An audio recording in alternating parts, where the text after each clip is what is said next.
Valve has released a lot of great hardware over the years, but I'm going to argue that they're a little bit out of sync. The Steam operating system was fantastic. The Steam machines, maybe not so great, and consumers just weren't ready. The Steam controller, people just didn't latch onto those touchpads the way that Valve had hoped that they would. The Steam Link, bad timing. Everything that the Steam Link does now lives in many other third-party devices. The Valve Index is a fantastic headset, and the knuckle controllers simply cannot be beat. Now, what does that have anything to do with what I'm talking about today? All of those devices came together to form this one, the Steam Deck. Now, I'm not here to review the Steam Deck. I'm actually here to call Valve out once again for being out of sync. Where in the world is the dock for this device? This machine has been out for over 8 months, and you can't deliver a basic dock? You're slipping, Valve. Let's go.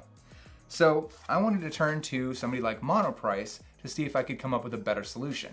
So watch as the fastest unboxing ever happens. This is the Monoprice 7-in-1 multi-port adapter. Ta-da, unboxed.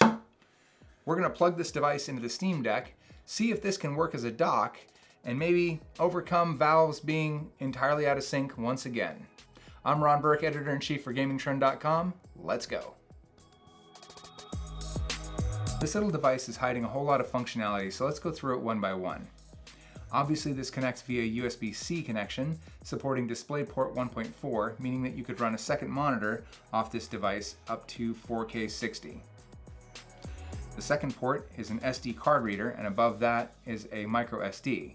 Both of these are 3.0 with read speeds of up to 104 megabits per second.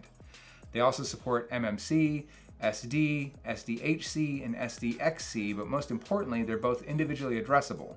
This means that you can use both of them at the same time.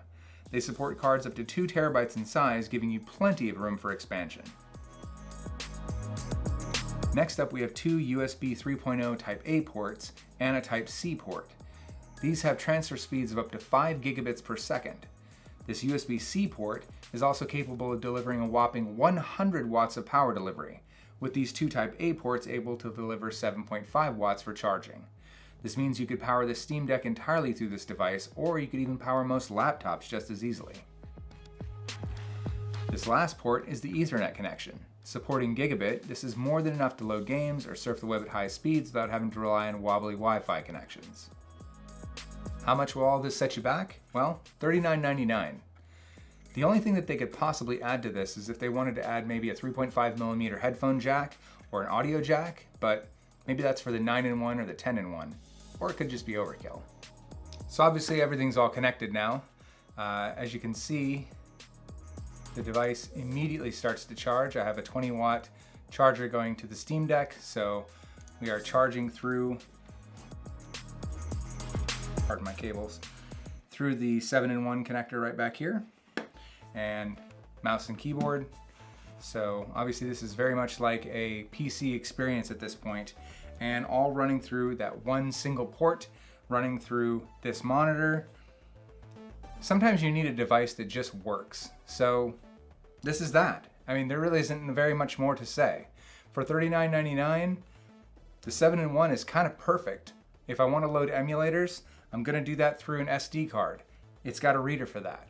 If I want to load games through Steam, I want to do it through Ethernet. It's gonna be faster. It's got a port for that. If I want to hook up a secondary monitor, as you can see, that just works. Everything about this just works. And at the end of the day, that's worth it for me. I'm Ron Burke, Editor-in-Chief for GamingTrend.com, saying, Valve, where the hell is the dock? Also, learn to count to 3. Stay safe out there. We'll see you again very soon.